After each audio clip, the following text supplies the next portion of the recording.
So this is the last video for today, and then I can go have myself some breakfast because I've been taping myself since 7 o'clock this morning.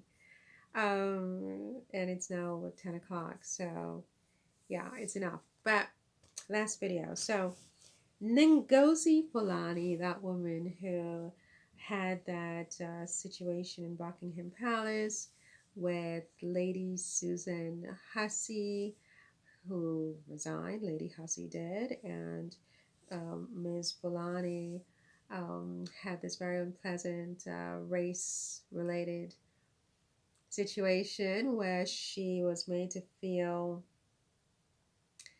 like she didn't belong, like she wasn't British, etc., etc., made to define her exact origins, which she could not because of the historical realities of her identity. And so it turns out that Buckingham Palace has said through the press that they have been reaching out to Ms. Fulani. They and Ms. And Lady Susan Hussey have been reaching out to Ms. Fulani, and they haven't yet had an answer because they would like to get her perspective on things, talk to her, patch things up, and so on and so forth. And I just cringed when I heard that. Now, I am all for the big conversations that need to happen in this general situation, the overreaching and overarching um, situation that has led to this unfortunate racism row in Buckingham Palace, of course. But as a lawyer, listen to me as a lawyer, like just shut up, Marion. But the lawyer in me, there's a lawyer inside of me that has never like left me, no matter what I do and where I go. She's still there. And I would advise Ms. Fulani not to have that conversation yet with the palace and with Ms. Hussey, if at all. Um, the bigger conversations that need to happen, as I have said repeatedly, definitely need to happen. But these micro conversations, and especially this one in this particular context, I think it's quicksand. I think it's quicksand. I think if she engages, she loses, right? There's going to be a she said. It's going to go back and forth in the media. They're going to trap her. She's going to say something to trap herself up, or they're going to twist something. I think what has happened is enough, and what she said on Twitter revealing what happened is enough. I think anything she does at this point, where especially if she allows herself to be sort of coerced or seduced into, getting back in touch with the palace and, you know, um, trying to talk through this situation with them at this time is the wrong move. It's too new, it's too raw. The media is still very, very hungry. All the YouTubers and bloggers are waiting to trip her up. It's quicksand.